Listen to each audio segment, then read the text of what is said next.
The last bodies of the 14 people killed in the New Year's Day attack in New Orleans were removed this morning just before Bourbon Street reopened. The street will likely be crowded again this evening at the conclusion of the Sugar Bowl, which was postponed from yesterday to this afternoon.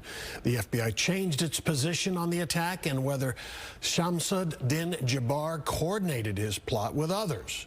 Fox 4's Alex Boyer in studio with the latest from the FBI. Alex. Hi, guys. And what a difference 24 hours has made in regards to the direction of this investigation. Keep in mind that yesterday the FBI insisted that Jabbar had helped planning this attack, but they now say that they have ruled out any accomplices following the review of key surveillance videos, among other things.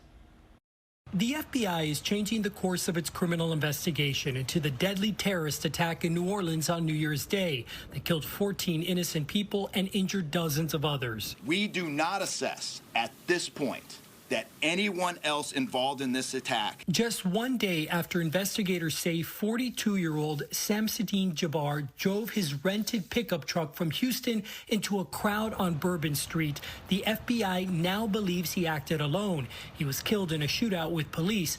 On Wednesday, investigators insisted Jabbar had help. And there is just nothing to indicate through call records, through anything on those devices, through interviews, through anything in our systems that he was aided in this attack by anybody. FBI Deputy Assistant Director Christopher Reyes said that determination came after reviewing 2 laptops and 3 cell phones that belonged to Jabbar.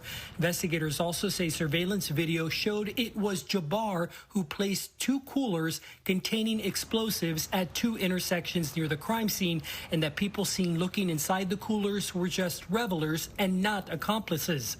Thursday morning, the bodies of the victims were removed from the crime scene. I walked by each one, and I did the sign of cross in my own way, because reverence, again, is important. Bourbon Street was cleaned and reopened at 1:30 Thursday afternoon ahead of the rescheduled Sugar Bowl. Governor Jeff Landry said extra security is in place. Here's what I do know, though.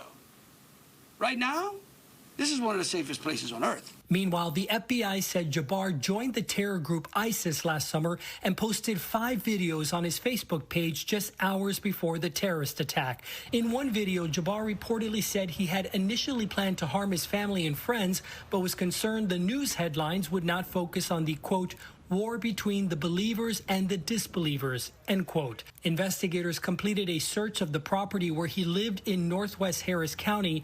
They did not discuss what, if anything, they discovered. The FBI also says it does not know why Jabbar targeted New Orleans. One can assume that it was lots of people New Year's Eve.